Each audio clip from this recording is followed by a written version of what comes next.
2025 సంక్రాంతి పండగ కోసం ఎంతమంది ఎదురు చూస్తున్నారో తెలియదు కానీ మన Mr box office global star Ram Charan గారి గేమ్ చేంజర్ మూవీ కోసం అయితే అటు సినీ ప్రేక్షకులు ఇటు మెగా అభిమానులు ఎప్పటి నుంచో ఎదురు చూస్తున్నాం. సో ఆ ఎదురు చూపులకు తగ్గట్టుగానే గేమ్ చేంజర్ డే అయితే రానే వచ్చింది. మేమైతే మిడ్-నైట్ 1 AM షోకి అయితే వెళ్ళాము.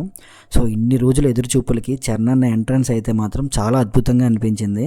శంకర్ గారు మామూలు హై ఇవ్వలేదు. చరణ్ అన్న ఎంట్రన్స్ అయితే ట్రైలర్లో చూపించిన హెలికాప్టర్ షాట్ క్లైమాక్స్కో ఇంటర్వ్యూలకో పెడతారనుకున్నాం కానీ చరణ్ అన్న ఎంట్రన్స్ సీన్ అది పెట్టి మనకి మంచి హై అయితే ఇచ్చారు. అదేవిధంగా ఫస్ట్ సాంగ్, సెకండ్ సాంగ్, ఇలా ఫస్ట్ హాఫ్ అంతా కూడా చాలా డీసెంట్గా అనిపించింది. కానీ మనం ఎదురు చూసింది అది కాదు, వింటేజ్ శంకర్ గారు. దానికి తోడు ఎస్జే సూర్య గారి యాక్టింగ్, చరణ్ అన్న డ్యాన్స్, యాక్టింగ్, తమనన్న బీజిఎం ఇవన్నీ కలుపుకొని ఒక మంచి హై అయితే క్రియేట్ చేయాలనుకున్నాం.